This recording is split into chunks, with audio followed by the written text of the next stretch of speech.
अध्यक्ष महोदय, सन 2025चं विधेयक 241 महाराष्ट्र बेकारी निर्मूलन। अध्यक्ष महोदय, महाराष्ट्राची आजची परिस्थिती जर बघितली तर आज आमच्याकडे शिक्षण घेतलेले अनेक तरुण त्या ठिकाणी सुशिक्षित आहेत, ग्रॅज्युएट झालेत, त्या ठिकाणी वेगवेगळ्या क्षेत्रामध्ये काम करतायत, परंतु मंत्री महोदय त्यांना नोकरी मिळत नाही। आणि मग एखादा बीकॉम झालेला विद्यार्थी त्या ठिकाणी इंटरव्ह्यूला गेला तर त्याला आरटीजीएसचा लॉंग फॉर्म देखील सांगता येत नाही। आणि मग उद्योग व्यवसायाच्या माध्यमातून त्याला जे नोकरीच्या संधी उपलब्ध व्हायला पाहिजे।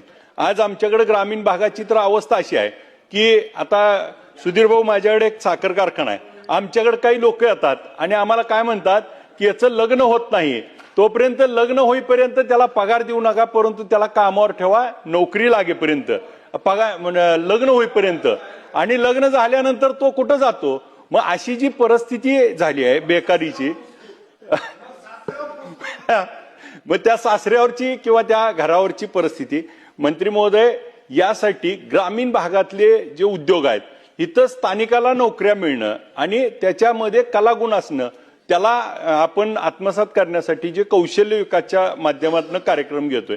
आज आमच्याकडं त्या ठिकाणी वेगवेगळ्या ह्याचं ग्रॅज्युएट झालेली मुलं नोकरी मागायला येतात, नोकरी करायसाठी येतात, परंतु त्यांना नोकरी कुठं द्यायची। बँकिंग क्षेत्रामध्ये आज मर्यादा झाल्यात, इंडस्ट्रीमध्ये मर्यादा झाल्यात। दुसऱ्या बाजूला आपण बघितलं तर आमच्या तर तुळशी गाव आहे, मागच्या वेळेस देखील बोललो होतो की आमच्या त्या तुळशी गावात 400 ते 500 मुलं आज लग्ना वाचून आहेत का तर मुली दिली जात नाही, तिथं पाण्याचा प्रश्न आहे आणि मग तिथं बेरोजगारी आहे। मग ही लोक त्या ठिकाणी मुंबई पुण्याला येतात, परदेशात त्या ठिकाणी जावं लागतं आणि मग आपल्या आई वडिलापासून समाजापासून लांब राहून त्या ठिकाणी होणाऱ्या गोष्टीला त्या ठिकाणी महत्व देणं गरजेचं आहे। आणि मग अशा पद्धतीत बेरोजगारी हटवण्यासाठी आपण नेमकी पावलं उचलणं आवश्यक आहे।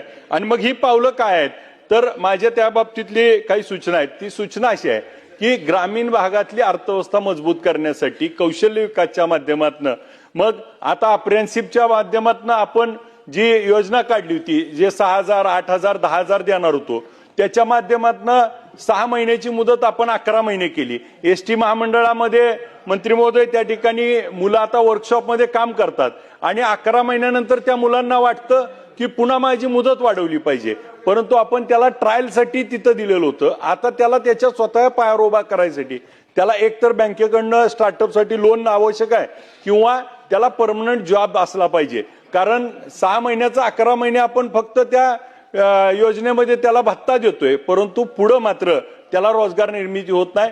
ती रोजगार निर्मिती करण्यासाठी एक पाऊल उचलणं आवश्यक आहे आणि यामध्ये नक्की आपण काम कराल अशी मी आपल्याला विनंती करतो।